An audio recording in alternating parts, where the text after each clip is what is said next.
जिस घर में भाई भाई में फूट हो जाती है वो घर घर बर्बाद हो जाता है।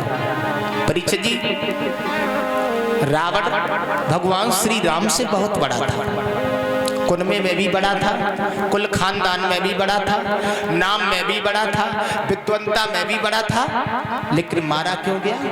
एक भाई की वजह से, भाई की वजह से। जिस घर में फूट हो जाती है, अगर फूट के बीज भारत न बोला तो इंदिरा के गोली लगाई न होती। अगर फूट के बीज भारत न बोता, जरा गौर करें, अगर फूट के बीज भारत न बोता तो इंदिरा के गोली लगाई न होती। अगर फूट के कई दशरथ में न होती तो रावण ने सीता चुराई न होती। रावण ने सीता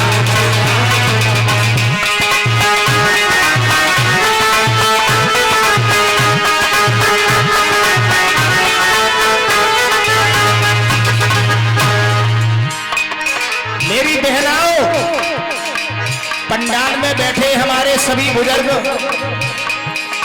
युवा साथी, नौजवान भाई, थोड़ी सामाजिक बात बता रहा हूं मैं।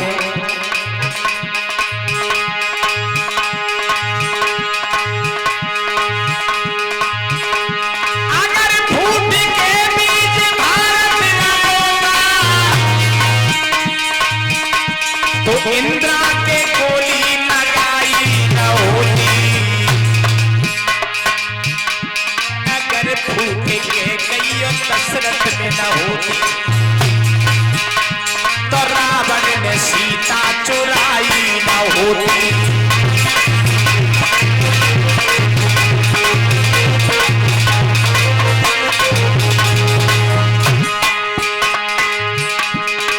रावण ने अपने भैया विभीषण को लात मार फटकारा,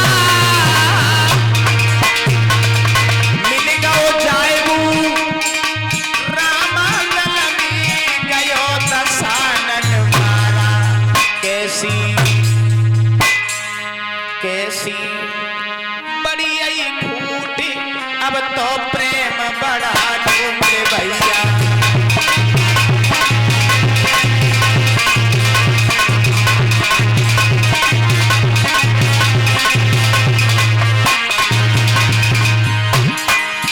परीक्षित जी, परिवर्तन होता चला जा रहा है। लोग कहते हैं जमाना बड़ा खराब है, जमाना खराब नहीं है परीक्षित जी, कितना बदल गया इंसान हो कितना।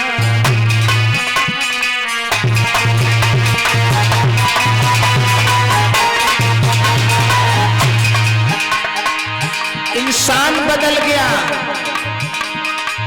परीक्षित जी। सूरज न बदला, चंदा न बदला, सूरज न बदला, चंदा न बदला, न बदला जमीन और आसमान हो कितना।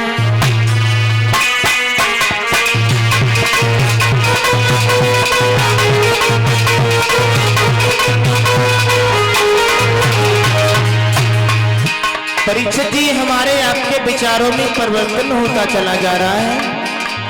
मेरे भैया, भाइयों भाइयों में बड़ा पवित्र प्यार होता था, लेकिन आज वो समय कहां चला गया दोस्तों, कहां चला गया? अरे कब कब निमिया करुई लागे, कब कब लगे शीतला छाँव, कब कब भैया बेरी लागे, कब कब लगत तू शरीफा।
परीक्षित जी, भाई एक भाई होता है, भाई के समान इस दुनिया में कोई प्रेम करने वाला और कोई नहीं है।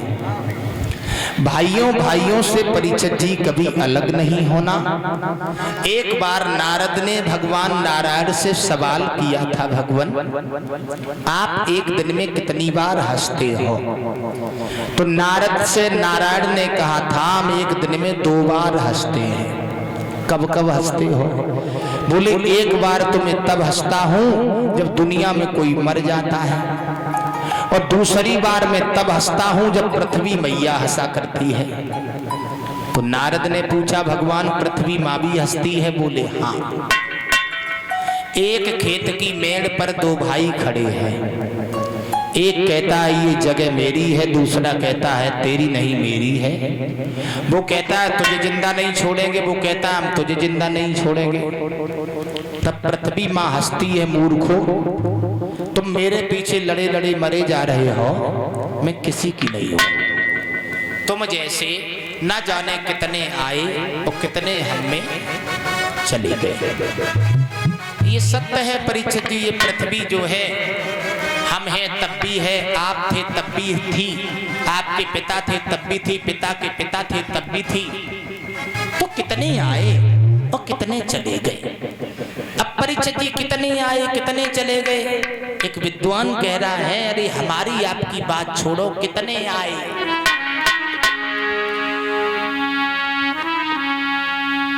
चले गए नंबरदार रुक ना पाए ठेकेदार, बड़ी बड़ी रियासत के जमींदार चले गए।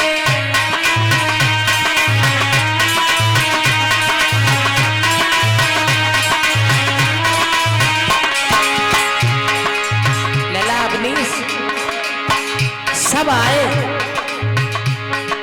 अब कुछ दिन तक रहे, झोरा उठाओ चले गए।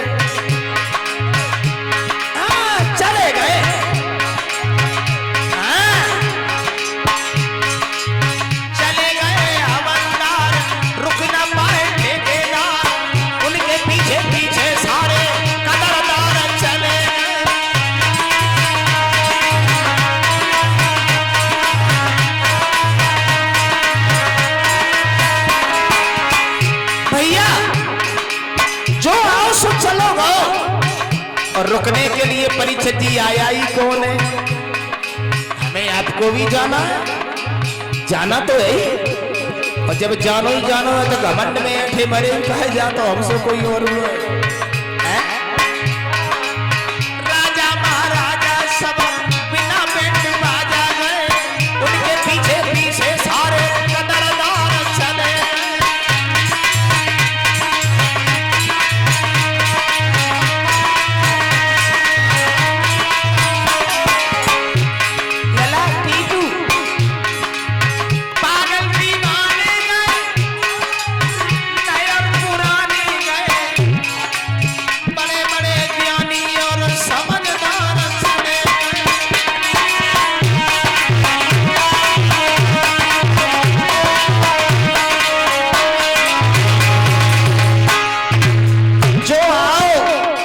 चलो गो कोई ना रुको परीक्षित जी।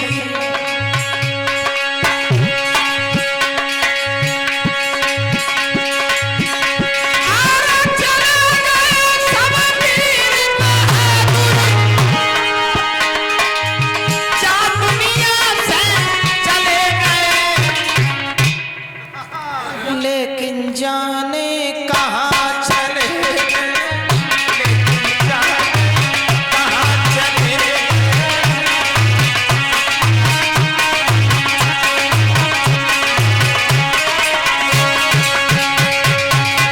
संसार में जो आता है वो चला जाता है, या कोई रुकने के लिए नहीं आता। बैठी है दुनिया कमर कसे, बस चलवे की तैयारी है, और वो बिना कहे ही चल देता जिसकी जिस दिन बारी है। मौत का समय जो निश्चित है बस उसी समय पर आएगी, और जिस घड़ी मौत आ जाएगी वो घड़ी न टलने पाएगी। परीक्षित जी जो आता है वो चला जाता है। नंबरदार, हवलदार, पहरेदार, सूबेदार, इज्जतदार, कदरदार, थानेदार, असरदार, पल्लेदार, जो आए सब चले गए। और जब से जे गए तब से न कहू ने चिट्ठी डाली, न कहू ने फोन करो। जो सब गए तो गए कहाँ है? विचार करो, जाने के बाद पता ही नहीं चला। तो परीक्षित जी, हम आप जो आए हैं उसे जाना निश्चित है। जाना तो सभी को है, तो किसी प्रकार का हमें आपको घमंड नहीं करना चाहिए कि हम बड़े धनवान हैं, हम बड़े विद्वान हैं, हम बड़े पहलवान हैं। सभी को मिट्टी में ही मिल जाना है, चाहे वो विद्वान हो, चाहे धनवान हो, चाहे पहलवान हो। शमशान में परीक्षित जी सभी की एक समान इज्जत होती है, सम बीस बराबर शान माने इज्जत। कथा से हमें आपको शिक्षाएं प्राप्त होती हैं कि परीक्षित जी, भाई भाई से प्रेम करना चाहिए। और मैं तो सभी से निवेदन करना चाहता हूं, रामचरितमानस का प्रसंग हम आप पढ़ते हैं। दशरथ जैसे पिता, कौशल्या जैसी मैया, सीता जैसी बहू, दशरथ जैसे पिता, राम लक्ष्मण जैसे भाई अगर आज भी हो जाए तो सतयुग आने में देरी नहीं है। मेरा